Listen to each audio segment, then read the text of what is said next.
Today's episode of The Bluff is sponsored by SITREP. SITREP is an notorious open source intelligent app that provides the latest updates for over 180 countries and over 500 topics, allowing you to stay ahead and informed. Now available on Apple and Google. Thank you, SITREP, for sponsoring this episode.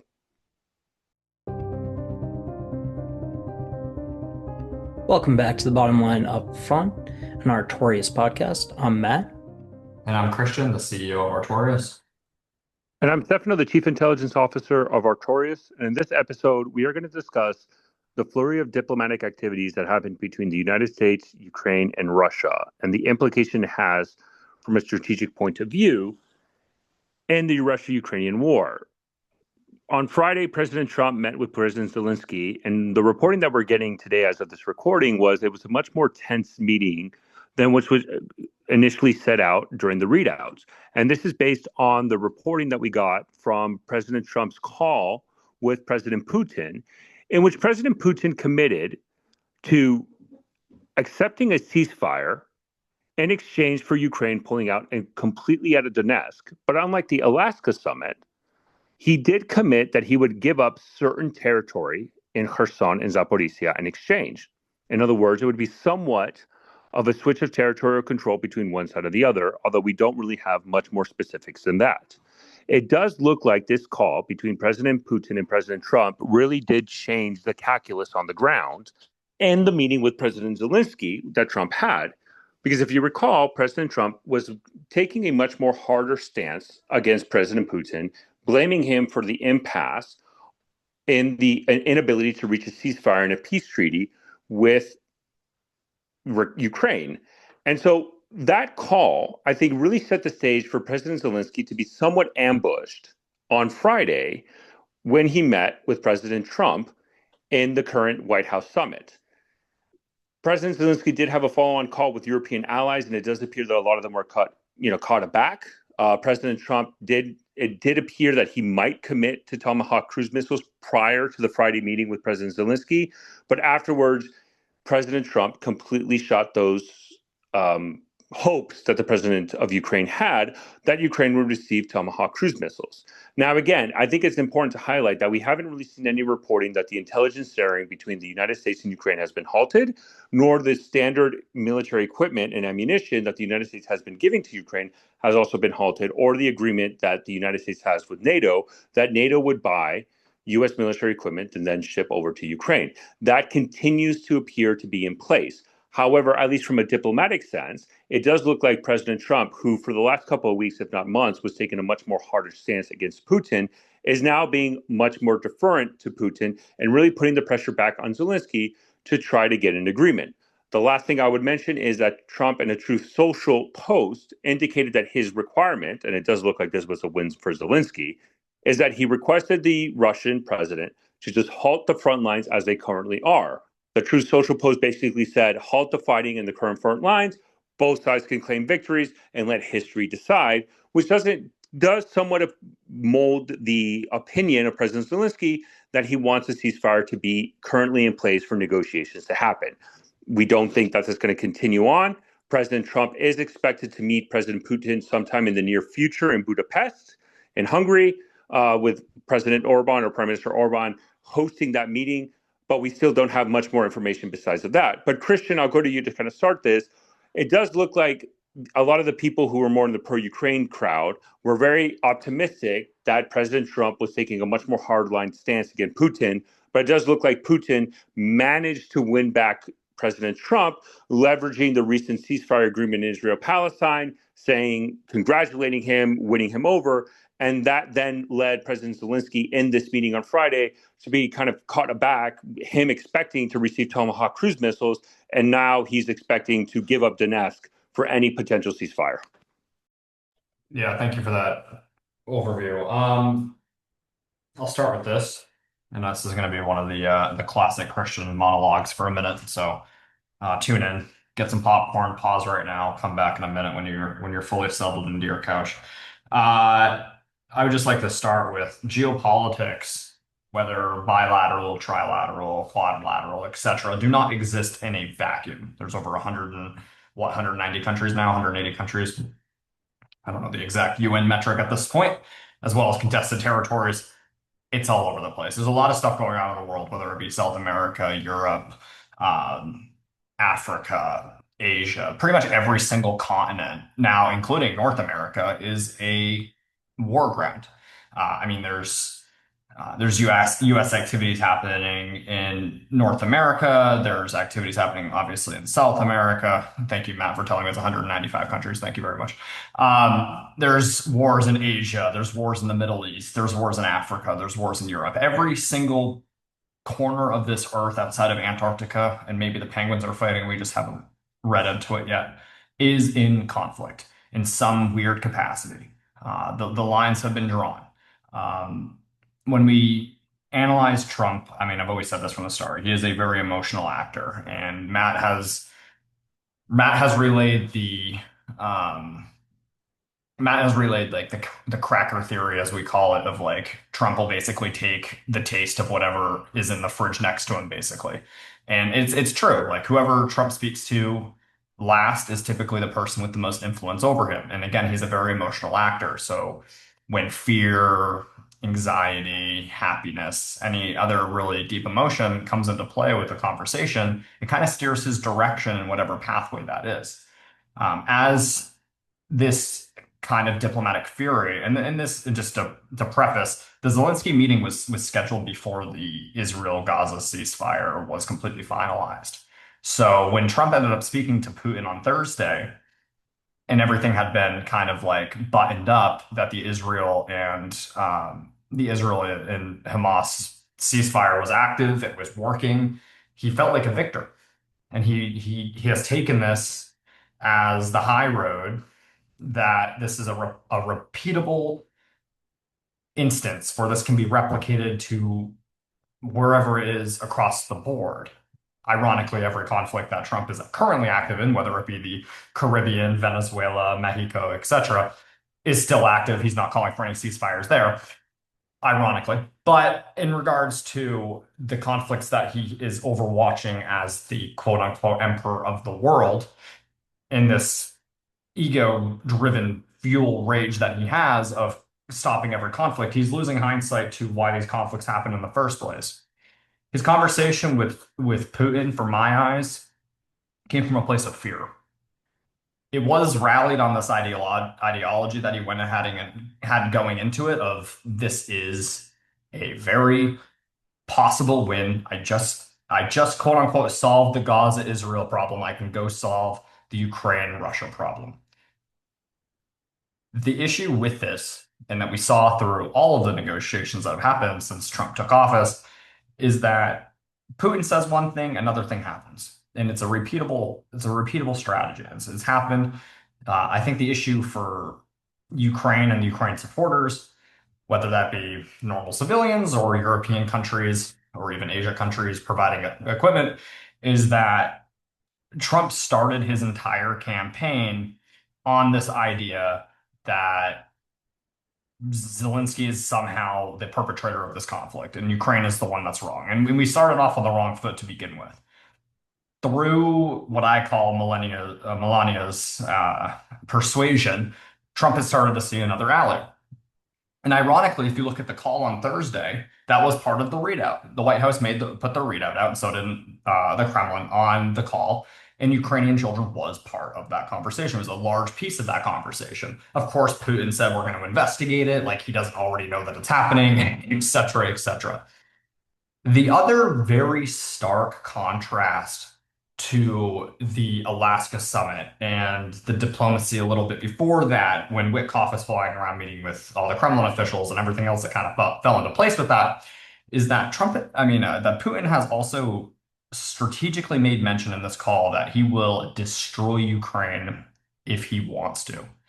And again, you can call that nuclear rhetoric. You can call that him basically calling up the idea that there's a secret army or whatever. He's not going full force. Whatever he wants to call it. It doesn't even matter.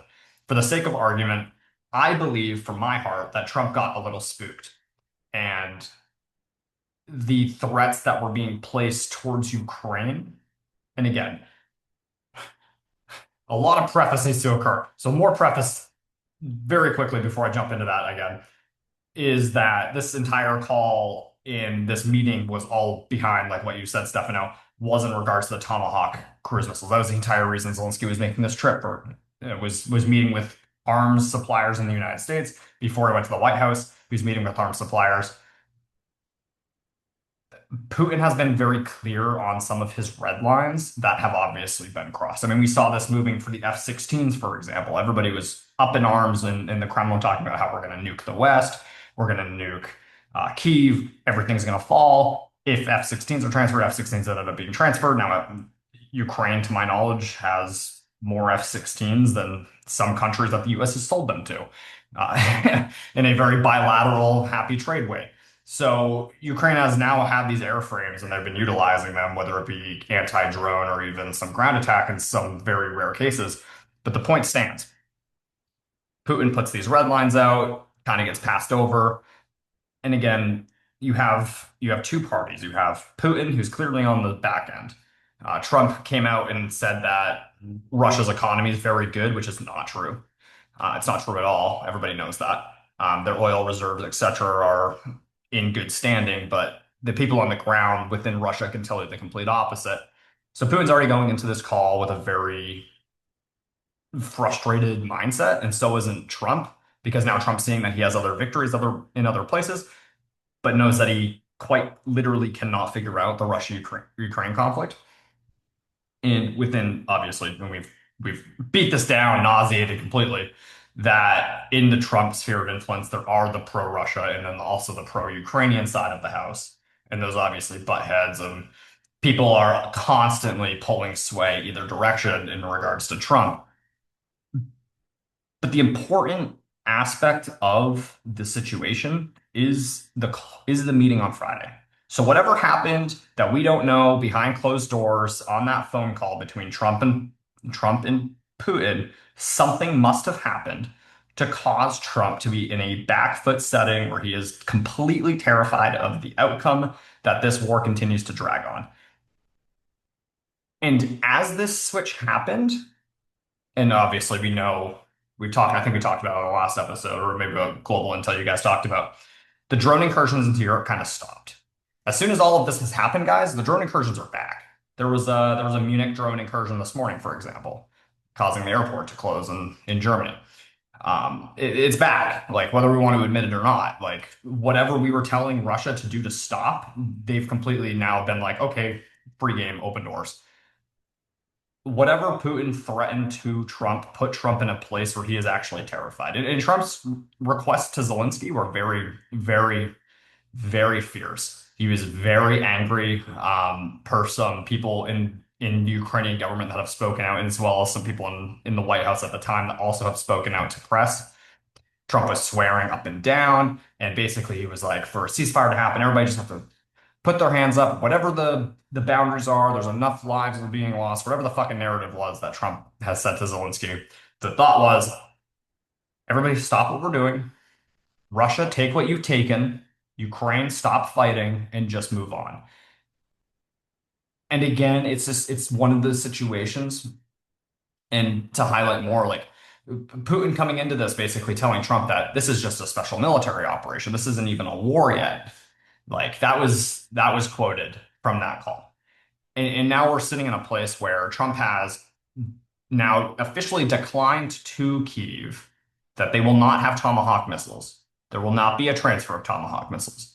On top of that, you also now have Trump kind of on a weird footing in his vocals regarding this war, being like, yeah, Zelensky, you need to stop because Russia is going to destroy you. Like these are words that Trump has now taken from Putin and put in his own mouth and has now spread to Zelensky. I would like to dive into that later in the episode with you guys. That's just kind of my opinion. I think we're in a really weird spot with this. I think we're in a more dangerous spot than we've ever been in regards to this conflict.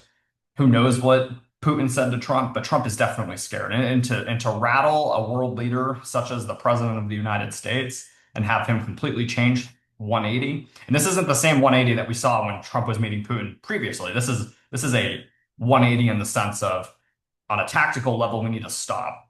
but also on a strategic level, we also need to stop. It's not just the strategic level trying to save the West now. It's, hey, if you want Ukraine to still be still even be a place that's habitable by human beings, we need to stop. But I digress. I'll pass it over. I would love to talk about what we believe was the conversation between Putin and Trump later in the episode once you guys have obviously gone and had your share. So we'll address that because I'm not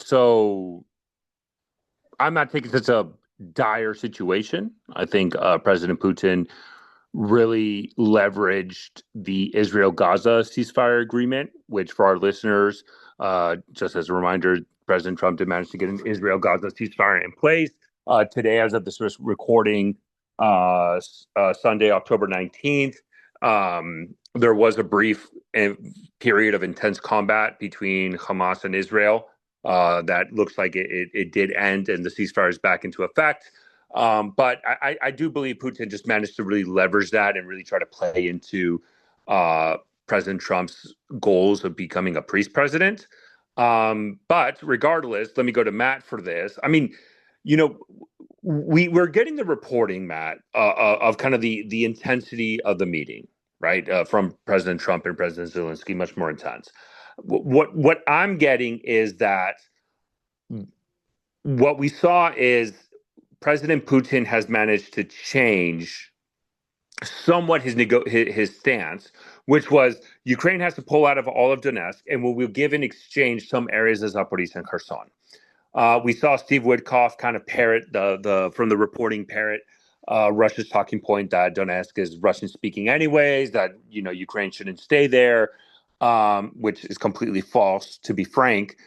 But we at least from President Trump's Truth Social post, I think where President Zelensky got a win is that he is again demanding both sides to just institute an immediate ceasefire, and then negotiations can happen. We haven't really seen any reporting that either U.S. intelligence support to Ukraine has halted. We haven't seen any reporting that arms shipment has halted. Ukraine continues to conduct attacks on Russian oil refineries, which has caused damages to not necessarily to the oil export economy of Russia, but the gasoline, because they're two separate kind of areas to focus on, but the ability of Russia to kind of produce gasoline for their domestic populations and the fuel lines. So, I mean, there's concerns from the meetings, but I'm not seeing necessarily that this is a doomsday scenario for Ukraine, similar to what we saw in February, because a lot of the intelligence support and the arms shipments are continuing. We haven't seen that really halted. Are you seeing the same? And this is maybe just on the strategic diplomatic side. Are you concerned that on the tactical level, there might be an impact down the road?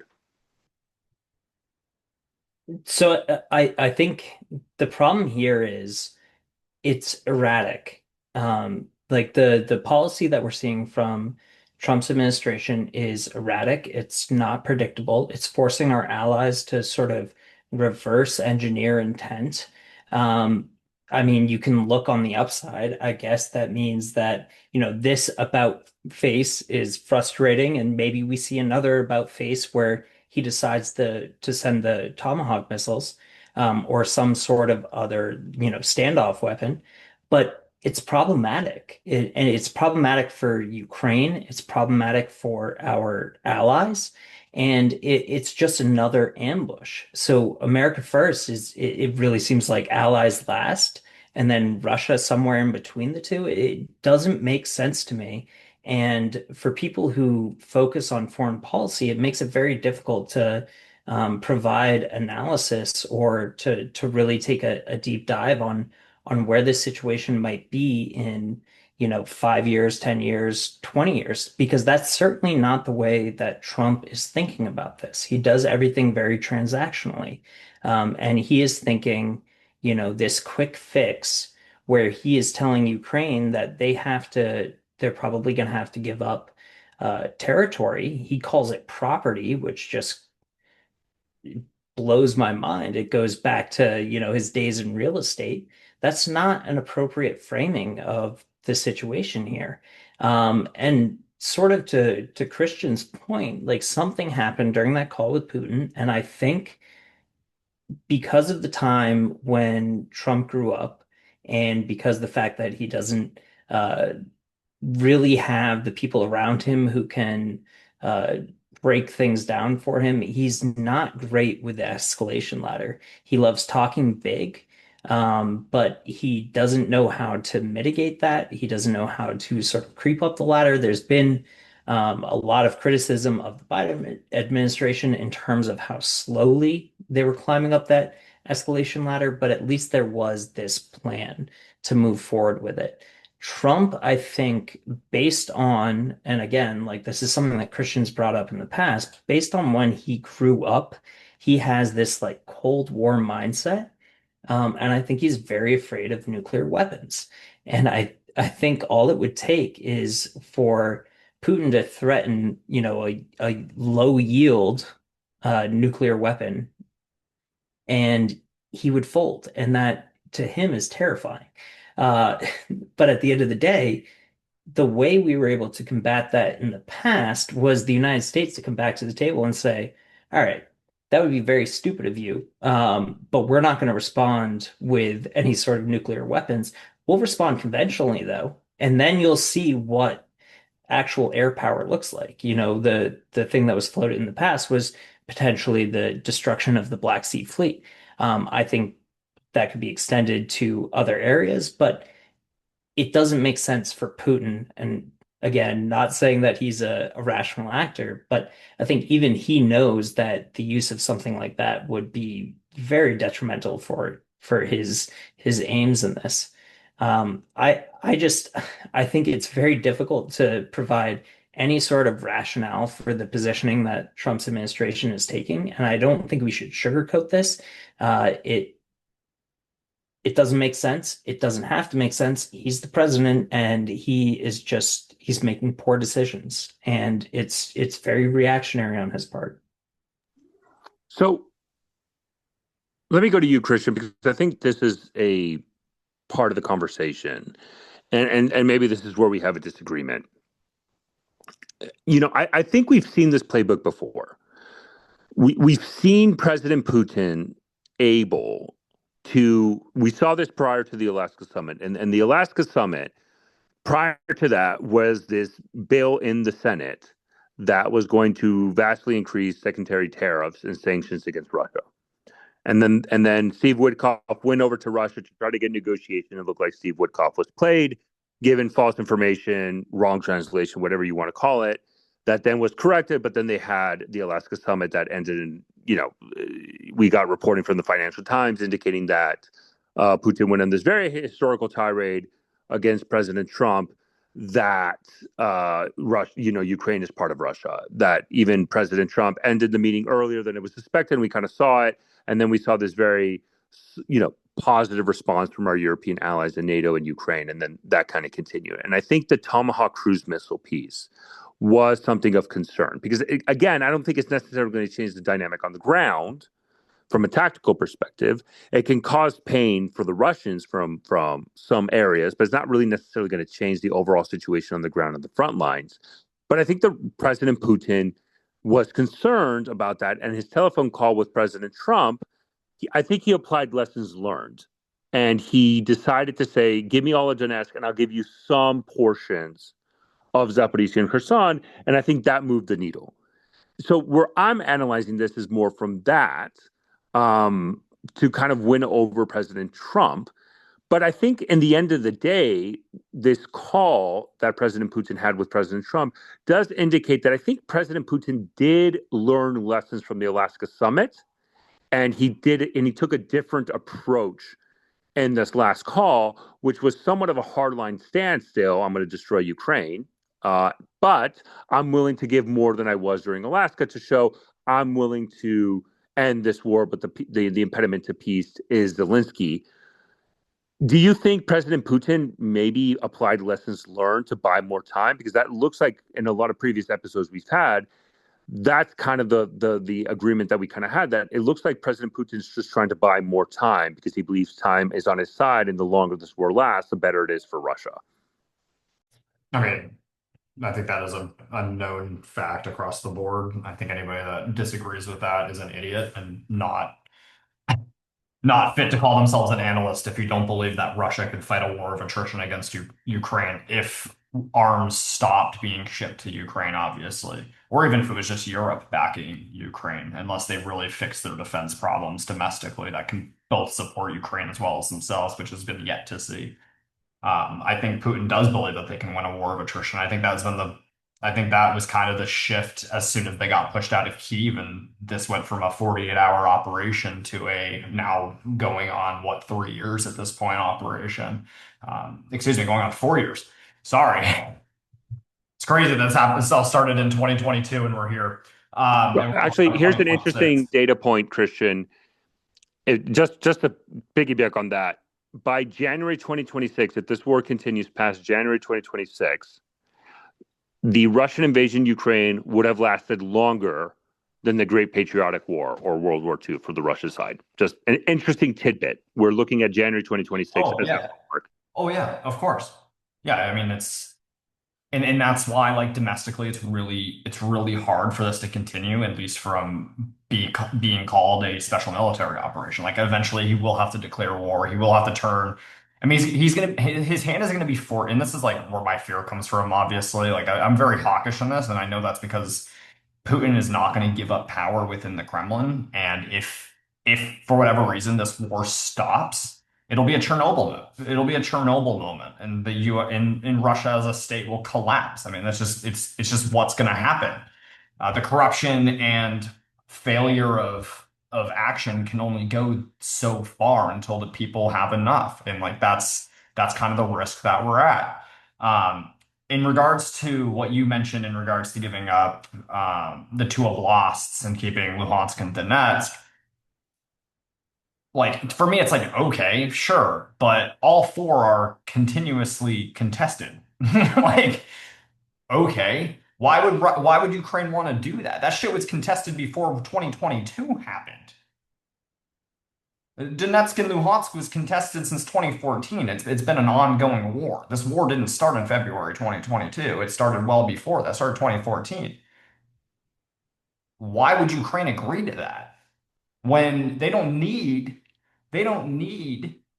Western support in order to continue to fight a trench combat against conscripts that are Russian? Like, I mean, it's gonna suck. It's gonna take if it hits year 5, year 7 from today, then yeah, you might be in a situation where Ukraine starts to have enough force loss where Ukraine ceases to exist as a military power.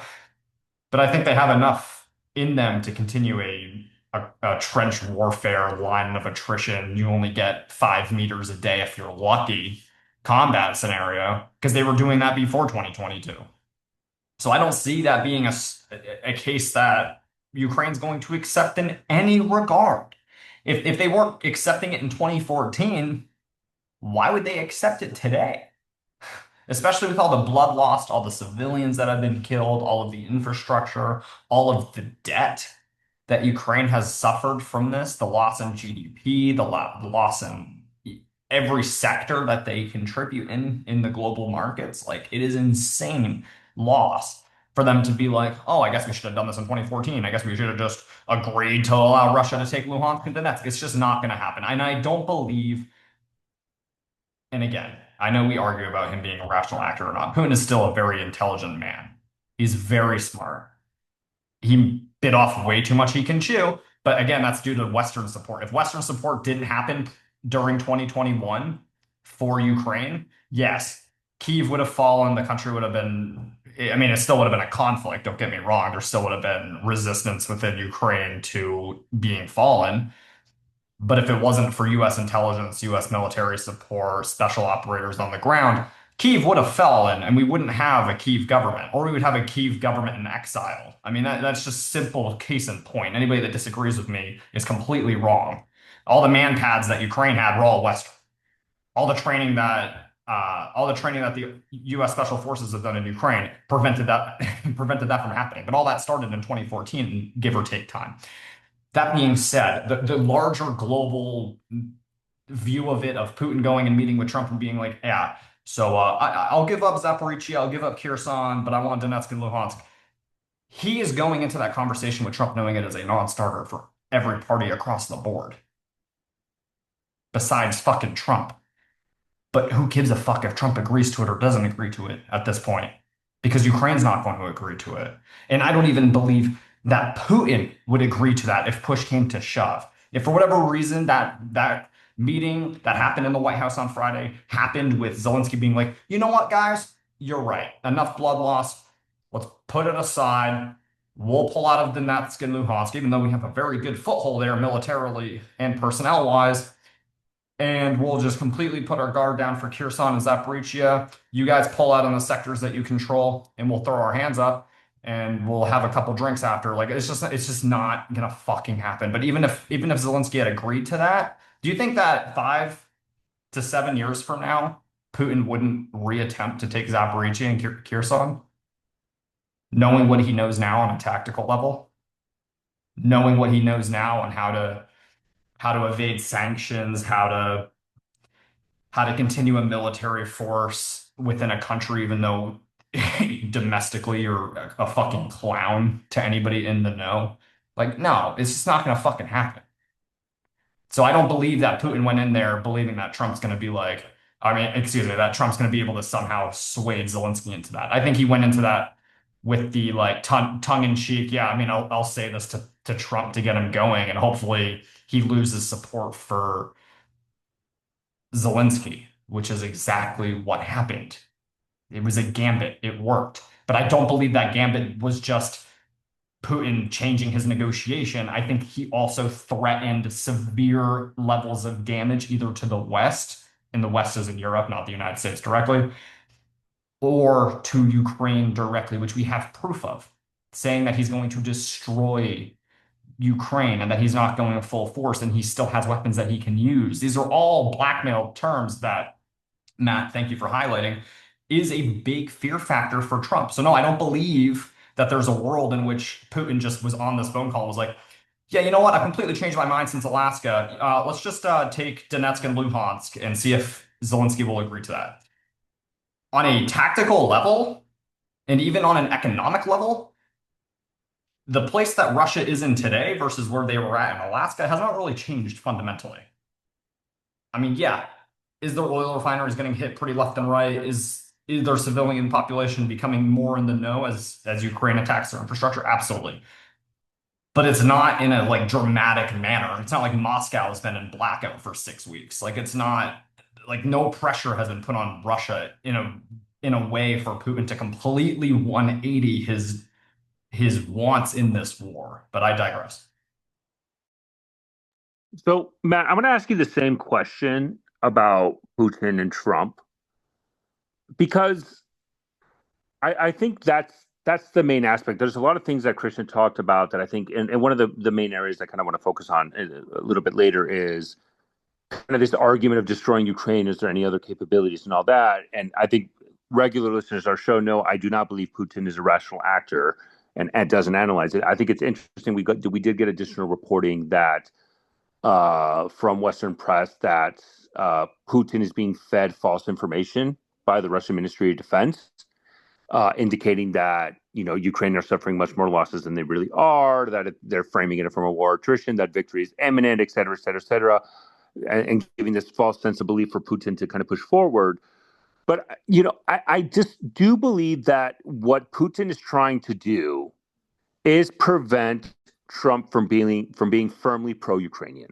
And I think what Putin wants is, I think he's accepted that the United States is going to, at least in the short term, going to continue to provide military and economic assistance to Ukraine. But the long-term game that he has is to continue to have these dialogues and conversations just enough to entice the Trump administration, but not enough to actually end the war, and then hope that as long as this takes, that maybe slowly but surely chip away the patience on Zelensky, push it to the focus to Zelensky, which it looks like it did happen on the Friday meeting, and not on Putin, what we saw before the call that the blame was being pushed on Putin. So, Matt, I'll ask that question before we move on to the next topic, which is, do you think Putin applied lessons learned from the Alaska summit and achieved a win in this last week? So I'm not sure how much of it is lessons learned. and how much of it is just sort of the next logical step for him. I do think you have a pretty solid point where the MOD, Ministry of Defense, is not painting an accurate picture, but this is something that we've kind of known for a while. This is what happens when you're a dictator. People are afraid to give you bad news. And of course, they're going to sort of try and paint as rosy a picture as possible. And that's one of the things that I think Putin has become caught up on. But I think he also understands sort of how Trump works. And I think he's understood that for a while. And so what that leads to is, he makes Steve Witkoff look like a clown. Um, and there's no real response from the Trump administration. Instead, he's still receiving all of this praise from Trump. And I think he plays to Trump's fears. I think it's just sort of like the logical next step.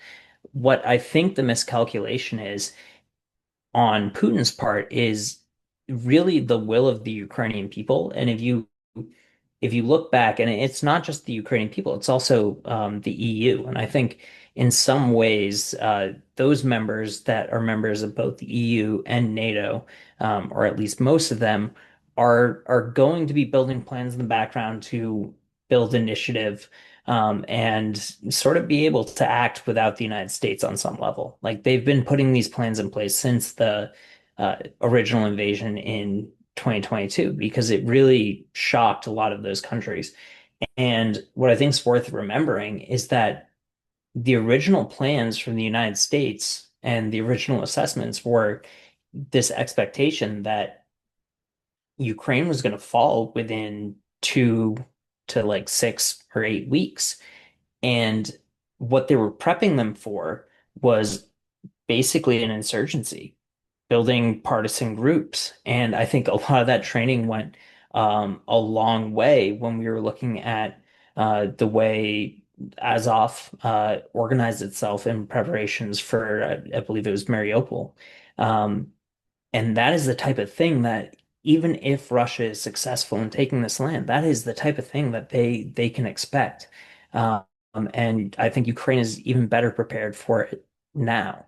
And I agree with Christian. I think it's it's this misunderstanding on Putin's part to think that he's just going to claim this land. And it's a huge misunderstanding on Trump's part, where he's sort of framing it as, well, Russia has taken that land, so they kind of deserve it. He forgets about the fact that, they have been this huge aggressor in this whole thing. And that's where hopefully Melania can kind of bend his ear. But uh, Ukraine shouldn't have to give up that land. I understand that sometimes in international policy like that, it might be something that ends up happening when they end up at the table. And I think Putin's role has been, his position has been at least to try and delay as long as possible so he can come to the table with as many chips in his pocket as possible. But that doesn't mean that Ukraine or Ukrainians, even outside the government, are going to take that lying down. And we haven't seen as much partisan action as we have in the past, or we would have seen had Russia been more successful in the initial invasion. But you got a whole lot of people who are armed and have received a lot of training, who are probably chopping at the bit if that was to be the eventuality where Russian takes those lands. It's not going to necessarily end, even if you had a Ukrainian government, which I don't see happening. But if you did have a Ukrainian government that was willing to cede that land, I don't think the people would necessarily be willing to do so. So it's not as cut and dry, and it's just another way that Putin has probably bitten off more than I think he can chew in the long term. Christian, I see your hand up. Go ahead. I know I butt heads with the rational and irrational actor thing, so I would just like to I would personally like to jump into that if we're able to, if you're comfortable having a conversation, Stefano. My personal perspective on the situation is Putin made a mistake invading Ukraine, and he should have listened to his intelligence assessments, which existed, and we were very overt with those intelligence assessments on the US side of making that stuff public. Whether that be briefing the UN or just publishing things or purposely leaking stuff to the press up until the invasion, that Ukraine will hold a resistance better than anticipated. And I believe Russia, more more importantly, Putin made two strategic mistakes, which was A, invading altogether. He should have waited. He should have waited and see, or I tried to maybe destabilize Donetsk and Luhansk more as opposed to just going straight to Kyiv. But also the secondary mistake he made was, and again, he was kind of forced hand in this in some regard because the assets were already in place. They were already moving over the border.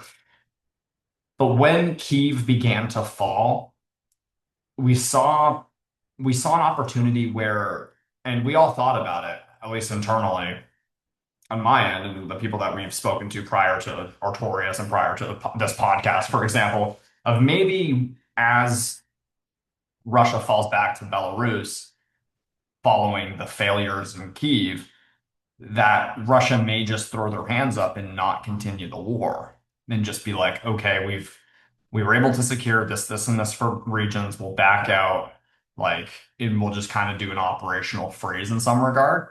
But I think Putin's hand was forced that this is now a war, basically. He had made the first move, and Ukraine now has the arming necessary and the people necessary, and they saw that they could win in Kyiv, and if they can win in Kyiv against some of Russia's best special operators, that they could probably win the war. And I think that that was a mistake. I think everybody in the IC collectively is under the same rationale that in that way, unless I'm wrong personally, but I don't think I am. I've been studying this stuff and working on this stuff for years.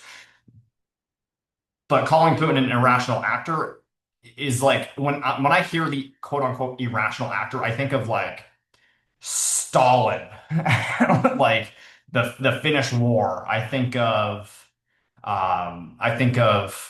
the like when Hitler started to invade on the eastern flank. Like that's irrational war stuff.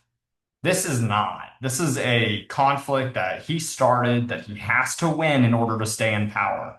It's the equivalent of calling Netanyahu an irrational actor. I don't think any of us would agree here that Netanyahu is an irrational actor. He has a lot of pressure internally. If he stops having conflicts, he's out. That's not a place of irrationality. That's a place of being cornered. And when you're cornered, you're more apt to act.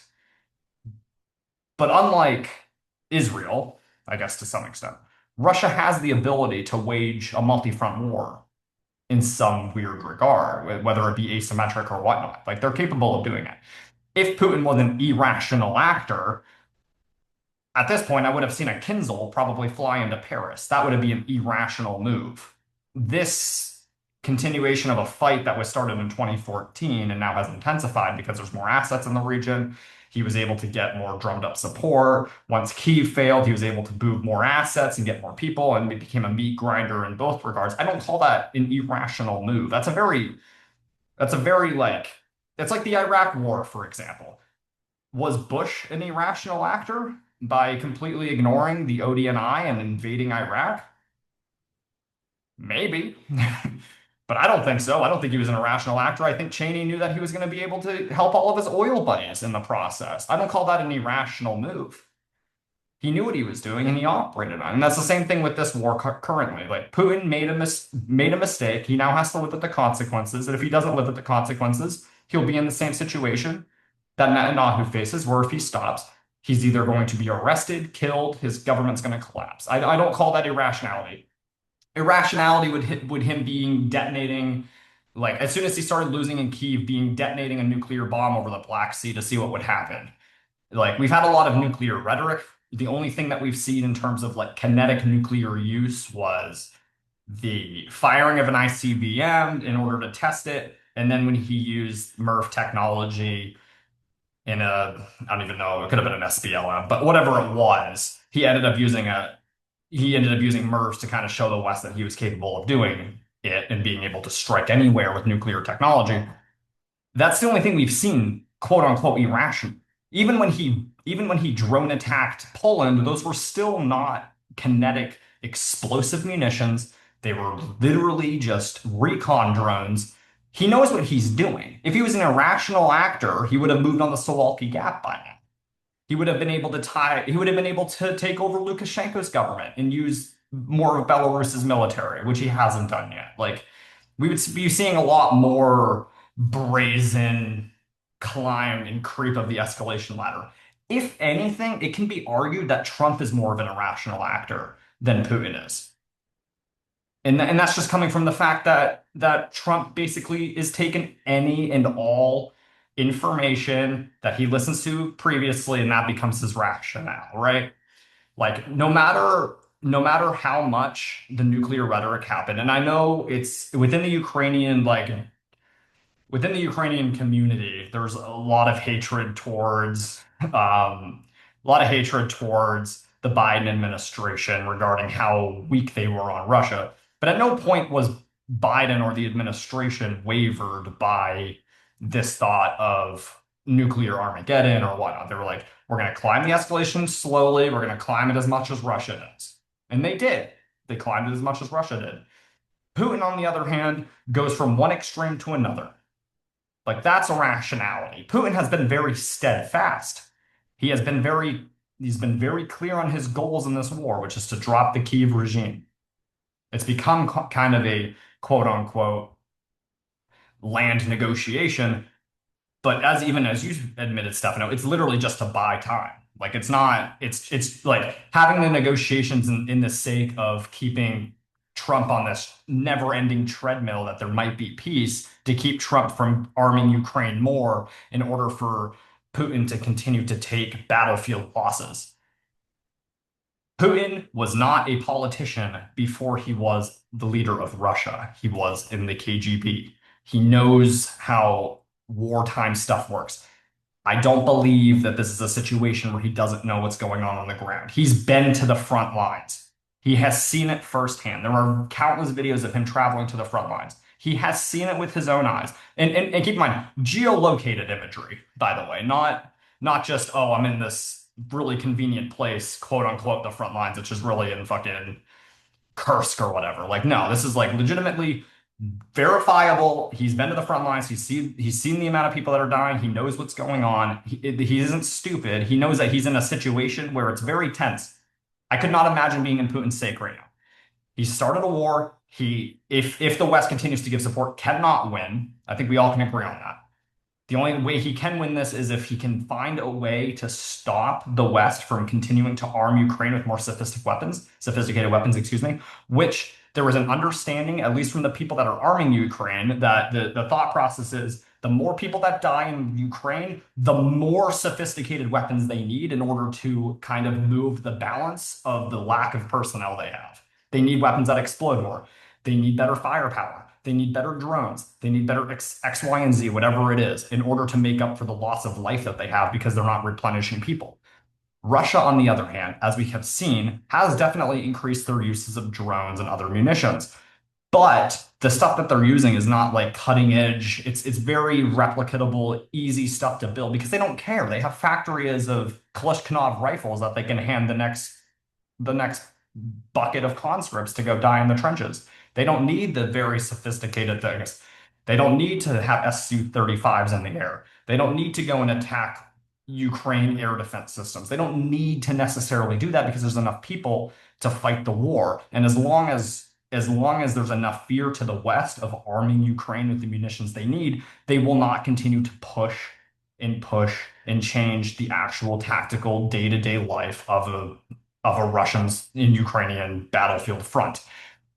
Super long-winded, but that is my opinion. I do not believe Putin is an irrational actor. He put himself in a situation. He's bit off more than he can chew. Yes, I think we can all agree on that. But I don't believe that he is acting irrationally. If he was acting irrationally, we would have seen the second sunrise over our horizon. Let's be completely honest. So I'll go to you, Matt. So let me provide my reasonings for why I believe Putin's irrational action is because of the situation on the ground. I think Putin believes victory is imminent.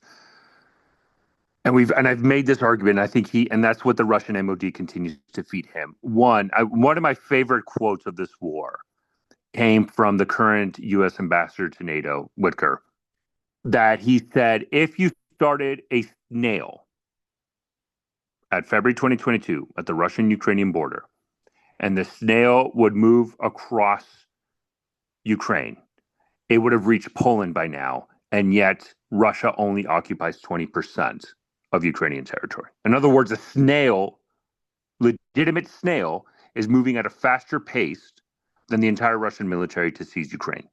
Number one.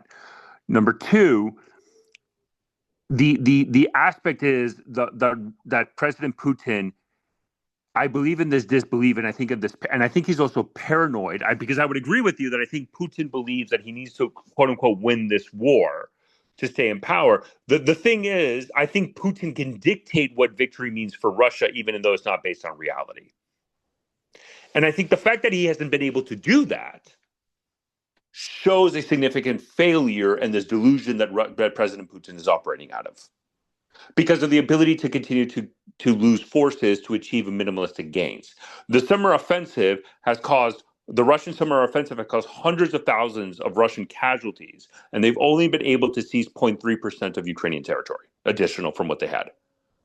And what we're seeing is Russia's military gains are predicated on increased level of casualties. I hear the attrition warfare. I think the Russians do this. I would like our listeners to remember, because they say this World War II, et cetera. I want to remind our listeners that by that logic, in the Eastern Front during World War I, Russia would have won. They did not. They got crushed. That instigated the Russian Revolution and the German victory on the Eastern Front.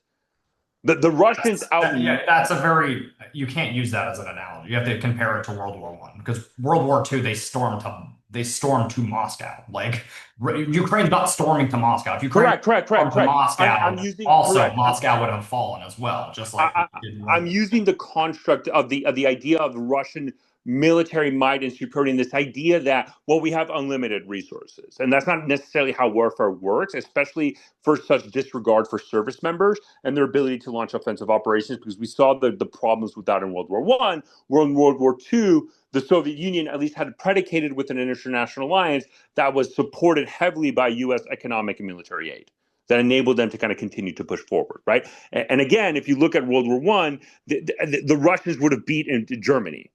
And I think that's the log of this. I think the President Putin buys into his own propaganda of Russian supremacy, and I think he agrees with you, Christian, and the notion that I have unlimited resources. And if you analyze the reporting of kind of how the Russian MOD is falsifying and giving fake information to Putin, it's predicated on that notion.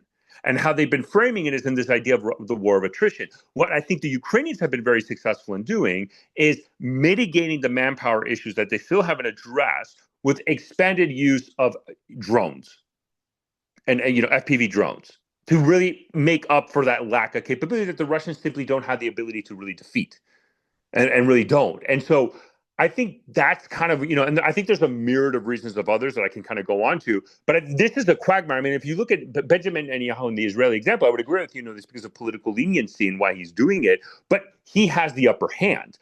Bush in Iraq, the United States had the upper hand, right?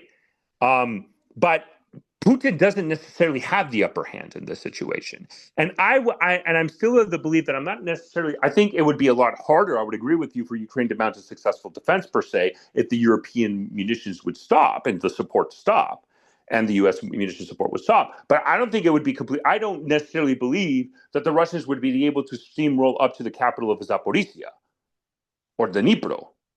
And I think that's the fundamental issues that I think the Russian president is not acknowledging, that his military isn't the United States. It isn't Israel.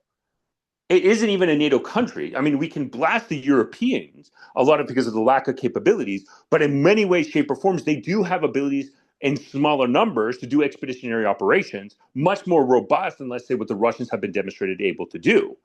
And I think the Russians have this belief that they're doing this. And what we're seeing, the longer this war drags out, it's becoming much more of a conscription-based meat grinder operation that's not so suitable to fighting NATO. Because we've seen that during the Iran-Iraq war, the idea that the United States had was we're going to, during the first Gulf War, they looked at the Iran-Iraq war, they saw a military that was much more robust, much more capable, much more armament, much more people, much more combat experience, and the United States and the coalition was able to steamroll Iraq because of the superior tech and doctrine. And I think that's the fundamental issue that you're seeing within the Russian military. The longer this war drags out, it's forcing them to do a meat grinder perspective that is not suitable for the 21st century. It works maybe for a scenario like Ukraine. It doesn't necessarily work with your primary security threat, which is NATO, if you're analyzing this from a Russian perspective. And I think that's the fundamental issue. I would agree with you that in Putin's Yep. Not to interrupt, but you have to look at it from both perspectives, because what you're saying is very valid, and I agree with you. But Ukraine now has NATO technology, now has NATO doctrine, now has this and now that, and what are they resorting to? They're resorting to the meat grinder tactics. So I'm very skeptical. We haven't necessarily seen Ukraine really adopt NATO doctrine and also the technology perspective. If you looked at their air power and how they leverage air power is not how NATO operates, because that takes a very, very, very long time to master. And a lot of the technological aspects that the NATO would rely on, and specifically the United States, Ukraine has not been able to mirror. It's not where I would say the Ukrainians have been very successful. Saying from an infantry standpoint, even in infantry, we're still seeing Soviet doctrine. For example, if you look at the construct of a Ukrainian military and the army, it goes from corps to brigade, right? They're skipping a key echelon. If you look at the U.S. military doctrine post Coin, it reverted back to what it was in the Cold War, which is a division-centric force. Because during Coin, Iraq and Afghanistan, we went to a brigade model set. The brigade combat team became the center of U.S. military operations in Iraq and Afghanistan. We realized it wasn't enough for LSCO, large-scale combat operations, i.e. fighting Russia or China. We needed to go back to a division. If you look at the prior of February 2022, what was the center of Russian military was the battalion tactical group, because the thought process is beef up the battalion, and that would enable you to have superior firepower to enable deep strikes. And the sense of the deep strike and deep offensives of penetrations and rapid mobility. The problem that the Russians have is that their staff wasn't capable of doing it. They had terrible cross communications, enabling Ukraine to just pick them off one by one. Correct. They were picking them off one by one, not in a BTG style. They were doing it in a very unit-based style. That's what I'm saying. But the war has dragged on, and Ukraine has lost people and lost the skill, and the brain drain has occurred. And the fucked up thing is, all the operators that were fighting in 2022, 2023, mostly are not in the front lines anymore. They're going to train more people. So the best operators Ukraine has, the ones that did adopt NATO doctrine in order to push Russia back in the first major defense to take back a lot of the land within Ukraine, they're all going to train people now. But that's what I'm saying. So they're both using the same kind of just line, literally 1917 warfare. Right. Because they don't have any other ability to do anything else, because their military at a large scale has not been able to adapt to Western doctrine, especially Ukraine. If you're Putin, how do you look at that? Because you got to remember, when Putin was in the KGB, Chernobyl happened, and they sacrificed 200,000 people in order for that disaster. So like him growing up in this ideology is, yes, Russia is a more superior country than any other country because they're willing to make a sacrifice, right? Like that's their whole mantra. Like, we will sacrifice. We've sacrificed before. Like they put on a giant victory day parade. The United States does not do a victory day parade for fucking World War II. Like we have done like a few of them, like here and there sporadically, but fundamentally every single fucking time Russia puts on a giant victory day parade, they sacrifice so much, blah blah blah, whatever the fucking story is. Like, they are willing to do the meat grinder logic. Right, but the meat grinder is not how you're supposed to fight in the current not even the Russians wanted to do that. That was not Russian military doctrine. The only reason why they What reverted, they wanted to do was they wanted to take Kyiv, and the people that they sent in correct. initially that are still fighting today, some of them, at least the people that are in charge at this point, are like National Guardsmen that are there to like literally take over administrative duties from the Ukrainians because they thought the Ukrainians were going to flop. That's the fundamentals. Like I know I argue with a lot of fucking people on this, but like I don't believe that there's a secret fucking army that Russia has, but I do know that they have people that are still within Russia to do counter whatever. If there is a war with NATO, if there is a large campaign on their border, like No, but again, let me just finish I my don't point in think this he's an sense. irrational actor in the sense that he's like just making retard moves. Like, excuse my French, but like I don't believe he's doing that. I think he's And so if what I would say is, again, I think you're comparing the defensive operation at the beginning of the war, which is a war of necessity and how to do defensive operations in a construct of limited ability to do command and control, which enabled small unit tactics to be much more successful. We haven't seen, and one of the main criticisms, specifically of Ukrainian junior officers in the front lines, is we haven't been able to adopt NATO doctrine because they reverted back to Soviet doctrine of top-down approach. That's been the fundamental criticism, especially when you're analyzing from offensive capabilities. And the problem of the Ukrainians is they haven't been able to master a 3-to-1 ratio from offensive capabilities, either from a tech or a manpower, or a combination of both. Right. And I think that's the fundamental issue, because if you look at US doctrine, right, and obviously they're never going to adapt US doctrine, but US military doctrine is inherently offensive. You only are on the defensive to enable future offensive operations. We haven't seen the Ukrainians really do that. They've been very constrained in how they do it from its Soviet doctrine mindset, and they continue to fight in that construct, but even with severe limitations. And I think that's the fundamental issue. And that the same we're seeing with the Russian military, of a complete degradation of their Spetsnaz, their VDVs, their naval infantry. Their first guard tank army has been destroyed at this point 4 times and had to been reconstituted, right? And it's not what we, if anybody who's deployed to the EUCOM AOR or is trained in Russian military doctrine or facing the Russian threat, especially armor officers, you're very familiar with the First Guard Tank Army, because that was supposed to be the premier Russian tank force that you would fight in the European theater in any exercise, right?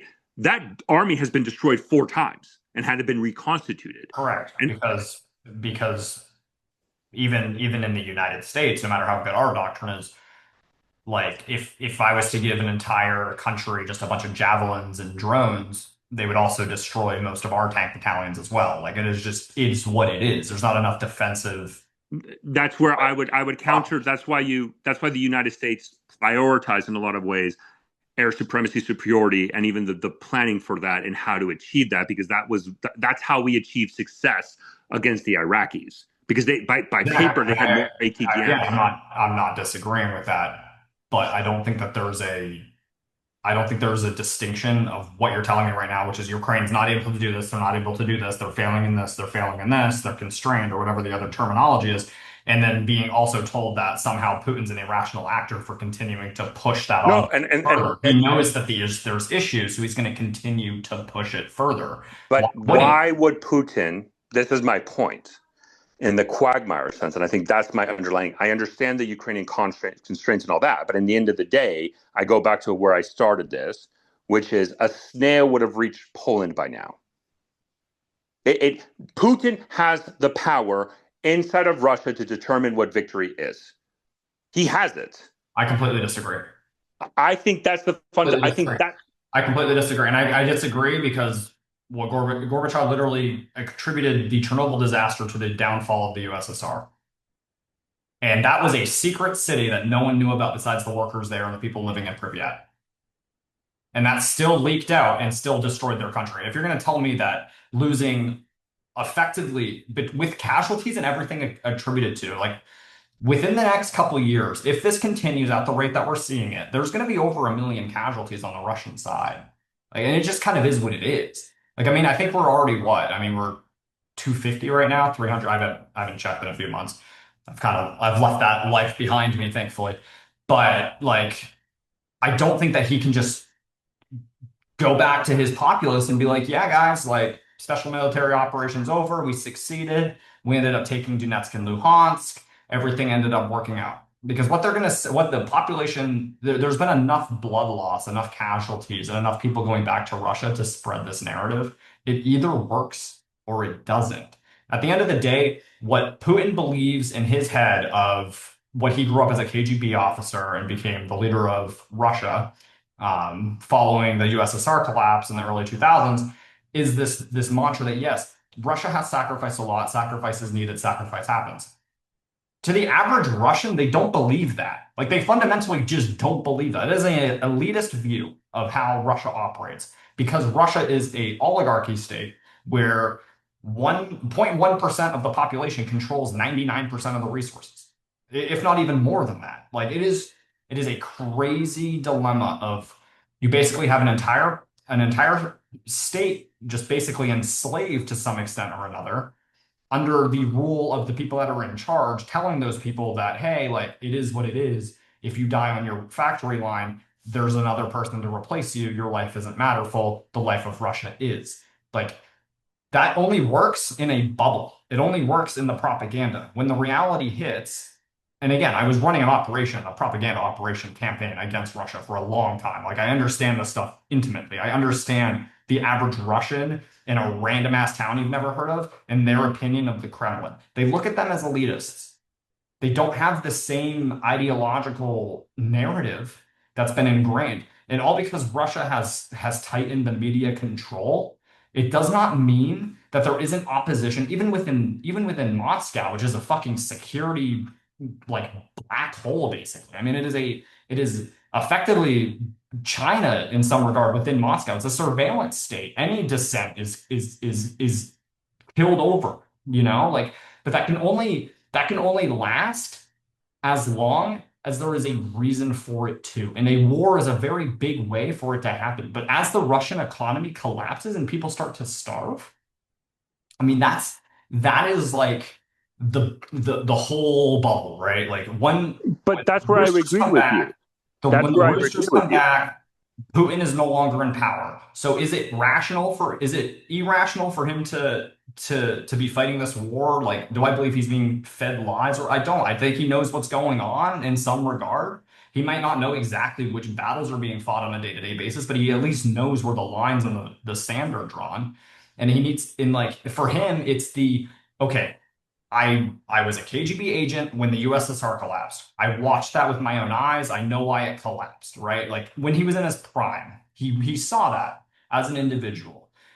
And now he's in a similar situation where he's walked himself into a corner. It's we continue to fight. I continue to string on the West as long as I possibly can so they can defer arms shipments. And I can continue this war long enough that I'll be dead by the time I pass the power of Russia off to whoever's going to be in charge next to finish the fucking problem. Let their government collapse. Putin is still a rational actor in the sense that he still has a fucking billion-dollar estate on the Black Sea that he wants to travel to with his family. You know what I mean? Like he still has a life of absolute wealth and extravagance, and so does all of his friends that are around him. And they know that will be taken from them further, like on top of all the other shit that was taken from them when the sanctions hit. Like at this point, they're all frustrated to the point where this war is going to continue from just on a personal level, not even like a statehood level. So for him, I don't see it as an irrational move to just continue the meat grinder as long as he can until, yeah, I mean, he's old. He's going to die in 10 years. Like it is what it is. If he was irrational, though, I would see him doing far more like crazy shit. Like if he thinks victory is imminent, in what regard? Like, what is the victory? Like, does he believe that they're in Kyiv right now? Like, I don't believe that he walks around thinking that they're in Kyiv. I don't. I don't think he believes. And I know you said the snail thing, and I think that's hilarious, and it's funny. But snails only last a couple weeks. We're talking about the Russian military here against Ukraine, which I think all of us, even if we don't agree on like the strategic stuff and some of the tactical stuff, can all agree that Ukraine is an amazing fighting force, has proven themselves time and time again. They've done the impossible of what analysts believed was possible. And we can all tie it back. We can look at Chechnya, we can look at fucking Georgia, we can look at Transnistria, we can look at all these conflicts that Russia's been a part of over the years, and we can all come to the same conclusion that yes, Did Russia bite off way more than they could fucking chew in this? Absolutely. Ukraine did phenomenal work with the assistance of Europe, with the assistance of the United States, most importantly. Where we sit right now is a completely different world, though. Russia has only been able to take a little bit more land than what they had in 2014. It's a constant war of attrition. Putin knows that if he stops, his economy collapses, he gets killed, best case. And that's not everybody else in the entire bubble of the Russian Federation not being killed as well. So like for me, like yeah, like it's a cool notion to think that Russia is somehow like not privy to the idea that they're losing. But I think they know that they're holding enough force right now where it's worth the cost in order to not be imprisoned, killed, put in a work camp, etc. But Matt has had his hand up forever. Yeah, and Matt, I'll go to you, but where I would end is I think the fundamental disagreement that me and Christian have is my argument: the longer this lasts, the worse detrimental effect, and the more it's going to have impact in Russian society that might actually cause a problem. I can understand Christian's point that said no, this is it is its own feeding machine that is required, and the irony of the situation that actually both can be true at the same time. But Matt, go ahead. Yeah, no, we're Stefano and I butt heads, but fundamentally both of our arguments are pretty much the same. We just I just believe the only difference in Stefano and my ideology is that I believe that Russia's already past the point of no return, and Stefano thinks that and correct me if I'm wrong, Stefano. I know we're cutting into Matt's time, but correct me, like, is that there is still a hope that if Putin was to back out tomorrow or come to some sort of peaceful resolution that he would still be in power after. I just don't believe that. I think that you I think don't. that's our fundamental disagreement. Correct. Go ahead, Matt. Yeah, so I just wanted to clarify quickly. So when we're looking at what's known in international relations or security studies as the rational actor model, that's applied to states. And so when looking at Putin, like we're looking at a very narrow decision loop. And so Putin becomes in some ways the state. And so when I say that he's acting irrationally, it's that he is not looking at sort of the prosperity or the future of Russia. He's looking at his legacy and his vindication and validation. And so when he is getting his information and he has really narrowed the information that he is receiving basically to the Siloviki, which is like the security elites within Russia. He's getting bad information. He's acting on bad information, and that certainly distorts this perception of whether or not he's acting rationally. But his goals do not align with what you would see as a state being a rational actor. They're personalized. He's focused very much on the survival of his regime. He is focused on this sort of KGB mindset that obviously is held for a very long time. We know about his time in Dresden.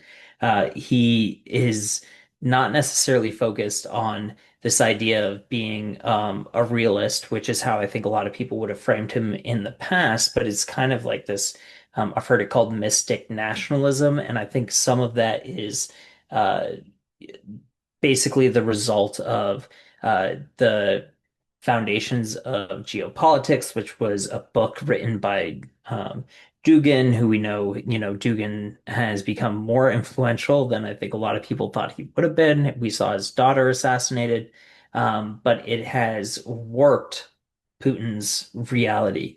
And he, in some ways, is very lucky that there's someone like Trump who can be influenced by uh, his framing of this conflict.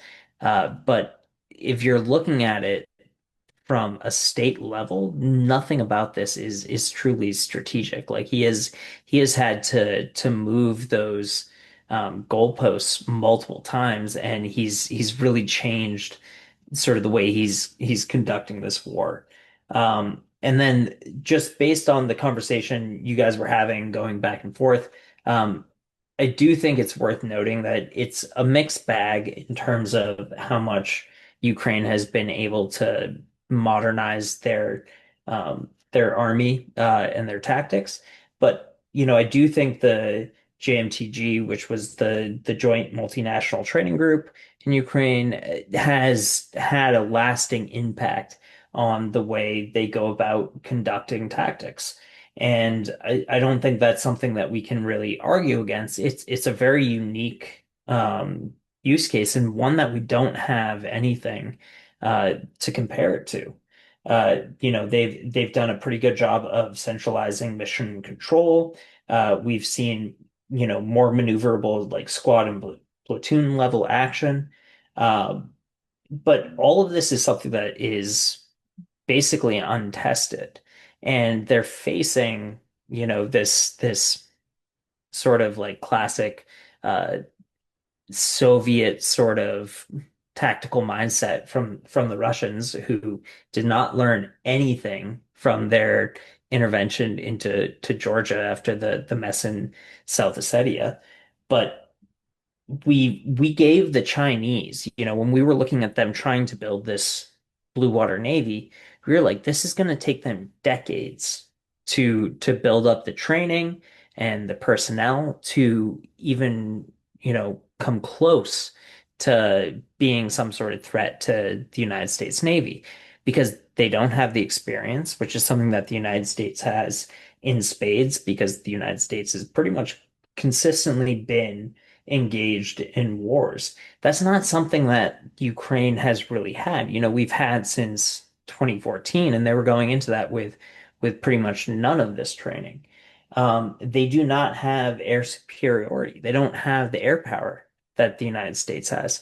So even if we gave them all of the best training in the world in terms of how the United States or NATO operates, they would still be lacking one of the biggest components of how we function as a military. Um, in terms of, how a conventional war would go between the United States and Russia, you have to imagine that air power would be a major, major factor but they have been pretty good about integrating ISR. They have sort of overstepped and outperformed when it comes to the use of things like FPV drones. They are adapting. And there has been like pretty significant improvement in terms of like the autonomy that we see from the squads and from small units and from the NCOs. So it's a mixed bag, but credit where credit's due.